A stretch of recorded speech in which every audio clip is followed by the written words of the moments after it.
अस्सलामुअलैकुम स्टूडेंट्स, उम्मीद करता हूँ आप तमाम लोग खैर खैरियत से होंगे और बहुत बेहतरीन ज़िंदगी गुजार रहे होंगे। स्टूडेंट्स, आज की इस वीडियो में हम बात करने वाले हैं पाकिस्तान नेवी सिविलियंस के बारे में। क्या बात करेंगे? ये बात करेंगे कि जो टेस्ट हुए हैं सिविलियंस के, इसका आगे क्या प्रोसीजर है, आप लोगों को कैसे पता चलेगा कि आप लोग सिलेक्ट हो चुके हैं, आप लोगों को क्या क्या आगे मराहिल तय करने पड़ेंगे और कब जाके फ़ाइनल मिस लगेगी।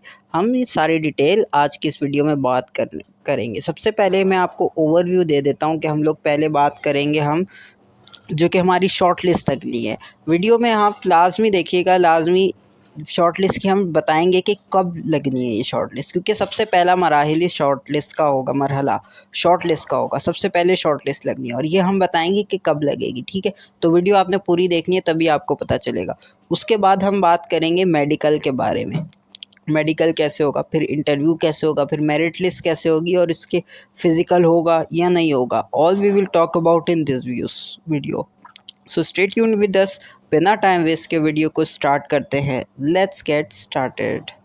अच्छा स्टूडेंट, सबसे पहले हम बात कर लेते हैं शॉर्ट लिस्ट के बारे में। शॉर्ट लिस्ट क्या होती है? शॉर्ट लिस्ट में आपका नाम आएगा, अगर नहीं आएगा तो क्या होगा, तो ये सारी चीज़ें हम बात कर लेते हैं। तो शॉर्ट लिस्ट जो है आप लोगों की लगेगी, कब लगेगी, ये भी हम आपको आगे चल के वीडियो में बताएंगे। तो सबसे पहले शॉर्ट लिस्ट के बारे में हम देख लेते हैं कि जो आपने जो टेस्ट दिए है ना, उसके कुछ टाइम बाद आपकी शॉर्ट लिस्ट लगनी है।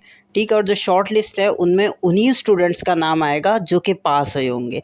अब ज़रूरी नहीं है, क्योंकि सिविलियंस में हमारे पास सीट्स इतनी ज़्यादा नहीं होती जैसे कि सेलर में होती है ना, तो ज़रूरी नहीं है कि अगर आपका टेस्ट पास हुआ है, जो टेस्ट फेल हुआ है वो तो बिल्कुल नहीं आएगा ना, उनका तो नाम आएगा ही नहीं। लेकिन जिनका टेस्ट पास हुआ है ना, ज़रूरी नहीं है कि उनका भी नाम आए। तो कुछ ऐसे बच्चे होते हैं जो पास होते हैं और उनका नाम नहीं आता सिविलियन की शॉर्ट लिस्ट में। तो उसकी वजह क्या है? तो जब आप टेस्ट कर रहे होते हैं ना, अब तो खैर गुजर गया, आप दुआ ही कर सकते हैं। तो अब जो जिन बच्चों ने टेस्ट कर लिया है, वो जब टेस्ट कर रहे थे ना, उनमें जिन बच्चों के हाईएस्ट नंबर आए होंगे ना, उन्हीं को शॉर्ट लिस्ट में ऐड किया जाता है। फॉर एग्जांपल, एक बच्चा है वो 50 नंबर लेके पास हुआ है और एक बच्चा है वो 90 नंबर लेके पास हुआ है, तो किसको ज़्यादा वो शॉर्ट लिस्ट में डालेंगे? फॉर श्योर 90 नंबर वाले बच्चे को डालेंगे ना। तो ये होता है, जिनके सबसे ज़्यादा नंबर्स होते हैं ना, उन्हीं को शॉर्ट लिस्ट में इंक्लूड किया जाता है। तो ये पूरा प्रोसीजर होता है। और जिनके फिर कम होते हैं, अगर बाद में उनके पास सीटें बच गई तो हो सकता है वो 50 नंबर वाले को भी बुला लें, शॉर्ट लिस्ट में ऐड कर दें, और अगर ना बची तो फिर वो नहीं बुलाते। तो ये पूरा प्रोसीजर होता है शॉर्ट लिस्ट का। अब नेक्स्ट प्रोसेस की तरफ चलते हैं स्टूडेंट। जो शॉर्ट लिस्ट के बाद जो प्रोसेस है ना, उसके बारे में हम बात कर लेते हैं। तो शॉर्ट लिस्ट के बाद हमारे पास होता है मेडिकल। अगर आप लोग का नाम शॉर्ट लिस्ट में आ गया है तो आप लोगों को कॉल करी जाएगी मेडिकल के लिए। ठीक है, कि भाई आप इस दिन आ जाएं, आपको एक दिन दे दिया जाएगा कि भाई आप इस दिन आ जाएं, आप मेडिकल दे जाएं। ठीक है, तो मेडिकल के लिए जब आप जाएंगे तो आपका फुल बॉडी टेस्ट होता है, पूरा इनिशियल फाइनल सब एक साथ होगा। ठीक है, तो जो मेडिकल होगा ना, उसमें सबसे पहले जो है आप लोगों की जो है मैं प्रोसेस बता रहा हूँ कि जो आप लोगों की हाइट है वो चेक की जाएगी कि हाइट ज़्यादा छोटी तो नहीं है, क्योंकि मेरे ख्याल से 5.4 रिक्वायर्ड होती है, मुझे सही याद नहीं है। जितनी हाइट रिक्वायर्ड है ना, उतनी ही हाइट होनी चाहिए। उसके बाद आपका वेट चेक किया जाता है कि भाई आप बहुत ज़्यादा ओवर वेट तो नहीं अपनी हाइट के हिसाब से। फॉर एग्ज़ाम्पल, अगर आपकी 5.4 हाइट है तो आपका जो वेट है वो 50 प्लस होना चाहिए, 50 तक होना चाहिए, 45 से 50 तक। अगर कम है तो आपको शायद वो ना सिलेक्ट करें, और अगर बहुत ज़्यादा है आपका हाई 5.4 के हिसाब से 110 किलो 120 किलो आपका वेट है, तो भी आपके लिए प्रॉब्लम बन सकती है। तो वेट जो है ना, हाइट के हिसाब से हमेशा चेक किया जाता है। उसके अलावा जो है बॉडी टेस्ट होता है, फुल बॉडी टेस्ट। अब आप समझ सकते हैं। ठीक है, आप लोग जब जाएंगे तो लाजमी से आप लोग शेव वगैरह करके जाइएगा। ठीक है, ये मैं पहले बता रहा हूँ, अंडर आर्म्स में भी और आपके जो है दूसरी जगह से भी। ठीक है, उसके अलावा जब बॉडी टेस्ट हो रहा होता है तो उसके अंदर जो है आप लोगों को बिल्कुल प्रॉपर जो है कपड़े वपड़े सारे उतार दिए जाते हैं, अंडरवेयर तक भी उतार दिया जाता है। ये मैं लास्ट वीडियो में भी बता चुका था, जब मैंने सेलर की वो बनाई थी ना, तो उसमें भी ये मैंने मेडिकल का बताया था। पूरे कपड़े उतार दिए जाएंगे और उसके बाद जो है आपको जैसे नमाज में रुकू में जाते हैं, इस तरह करके सारी चीज़ें चेक करी जाती हैं। ऑल आगे पीछे से हर चीज़ देखी जाएगी। ठीक है, तो आप लोगों ने बिल्कुल शर्माना नहीं है। ठीक है, इस चीज़ के लिए रेडी हो के जाइएगा। और जो है आप लोग का फ़िज़िकल नहीं होगा इसमें। जो फ़िज़िकल की बात है ना, वो मैं अभी करने जा रहा हूँ कि फ़िज़िकल आप लोगों का बिल्कुल नहीं होगा। ठीक है, और जो है मेडिकल में भी अगर आपके अंदर कोई कमी निकल आई तो वो आपको रेफ़र कर देंगे सीएमएच वगैरह में, ठीक है। तो वहाँ आपको फिर जाना पड़ेगा। कुछ ब्रांचेज़ होती है, मेरे ख़्याल से इस बार नहीं है, जैसे अगर पुलिस कांस्टेबल वगैरह की ब्रांच होती है ना, तो उसके अंदर जो है आपका मेडिकल होता है, लेकिन मेरे ख़्याल से इस बार वो वाली वैकेंसीज़ आई नहीं थी, तो उनमें नहीं होगा। तो जौन सी वैकेंसीज़ आई हैं उनके हिसाब से ज़्यादातर में फ़िज़िकल टेस्ट नहीं होता, ठीक है। ये पूरा प्रोसेस था हमारे पास। अच्छा स्टूडेंट, उसके बाद क्या होता है हमारे पास, जो नेक्स्ट प्रोसीजर है वो है पर्सनैलिटी टेस्ट। पर्सनैलिटी टेस्ट में क्या होता है, वो आपका दिमाग चेक कर रहे होते हैं, आपकी ज़हानत चेक कर रहे होते हैं कि भाई आप किस तरह के बंदे हैं, ठीक है। कुछ साइकेट्रिस्ट होते हैं, वो भी चेक कर रहे होते हैं, आपसे अलग अलग तरह के सवाल भी पूछे जाएंगे, ठीक है। आपको जो है पिक्चर जो है देख के स्टोरी भी लिखनी होगी। ये सारी चीज़ें पर्सनैलिटी टेस्ट में होती हैं। याद रखिएगा, पर्सनैलिटी टेस्ट अगर आपने क्लियर करना है ना, अच्छी प्रिपरेशन चाहिए होगी, ठीक है। हमारे चैनल पे प्लेलिस्ट में आई थिंक मौजूद हैं, तो वो आप विज़िट कर लीजिएगा प्लेलिस्ट। कोशिश करूँगा डिस्क्रिप्शन में लिंक लगा दूँगा अगर मुझे मिल गई तो, वरना आप लोग देख लीजिएगा, मैं लिंक लगा दूँगा इंशाल्लाह।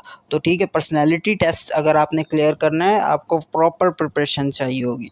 उसके बाद जो हमारा नेक्स्ट प्रोसीजर है वो क्या होता है, उस पे बात कर लेते हैं। नेक्स्ट प्रोसीजर होता है हमारा इंटरव्यू। इनिशियल इंटरव्यू और फाइनल इंटरव्यू आई थिंक एक ही होता है, लेकिन इंटरव्यू में जो है ना आप लोगों को अलग अलग तरह के क्वेश्चंस में फंसाया जाता है। इतना मुश्किल भी नहीं होता कि मैं बोलूँ कोई पास ही नहीं कर सकता। इंटरव्यू की भी अलग से तैयारी कर लीजिएगा आप लोग, वीडियोज़ वगैरह देख लीजिएगा, हमारी इंटरव्यू की भी मौजूद हैं।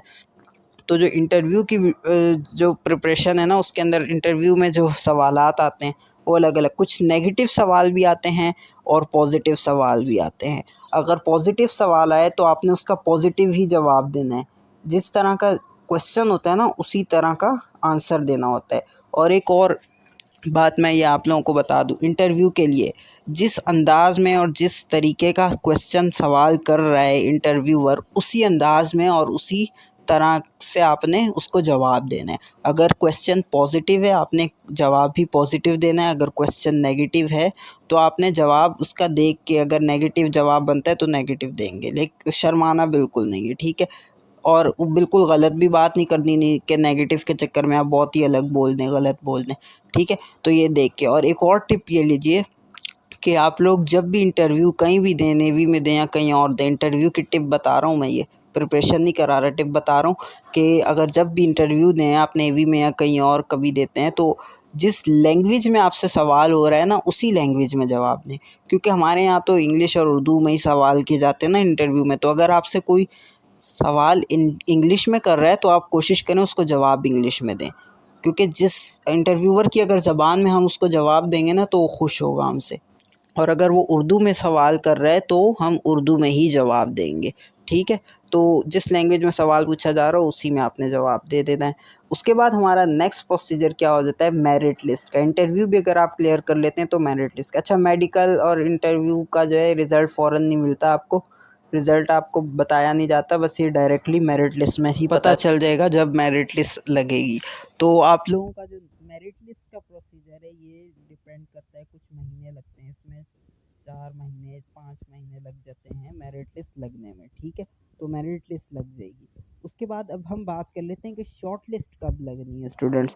तो शॉर्ट लिस्ट का प्रोसीजर स्टूडेंट ये है कि जो आपने जब टेस्ट दिया है ना, फॉर एग्जांपल आपने दिया है टेस्ट ये 17 तारीख को, अगर आपने 17 अप्रैल को आपने टेस्ट दिया है तो उसके 15 दिन बाद लग जाती है मेरिट लिस्ट। पहले ऐसा होता था, 1.5 साल, 1 साल से 1.5 साल पहले जो मेरिट शॉर्ट लिस्ट लगती थी ना, वो लगती थी महीने महीने, 2-2 महीने, 1.5-1.5 महीने बाद लगती थी। लेकिन अब ऐसा नहीं होता, 15 दिन में ही लग जाता है, यानी कि तकरीबन 2 हफ्ते से ऊपर लग जाती है। और शॉर्ट लिस्ट का आपको पता कैसे चलेगा, टेस्ट के कितने दिन बाद, 15 दिन बाद लग जाती है। तो अगर आपने 17 को टेस्ट दिया था तो ये मई के स्टार्ट में शॉर्ट लिस्ट लग जाएगी। और ये पता आप लोगों को पता चल जाएगा ऐसे कि मैसेज आ जाएगा या आपको कॉल आ जाएगी। उसके अलावा मैसेज या कॉल लाजमी आएगी, और उसके अलावा आप लोग नेवी की वेबसाइट पर भी शॉर्ट लिस्ट अपलोड हो जाती है कई बार, तो उधर से भी आपको पता चल जाएगा आपका रिज़ल्ट, ठीक है। तो बाकी उम्मीद करता हूँ आप लोगों को पूरी वीडियो पसंद आई होगी। काफ़ी डिटेल में मैंने सारी चीज़ें गाइड की हैं। अगर आप लोगों को अभी भी कोई कन्फ्यूजन है तो आप ज़रूर से हमें कमेंट कर सकते हैं। हमारे व्हाट्सएप ग्रुप में भी ऐड हो सकते हैं। ठीक है, व्हाट्सएप का नीचे लिंक दिया होगा। तो बिना बहुत बहुत शुक्रिया आप लोगों का पूरी वीडियो देखने के लिए। Thank you very much. अल्लाह हाफ़िज़।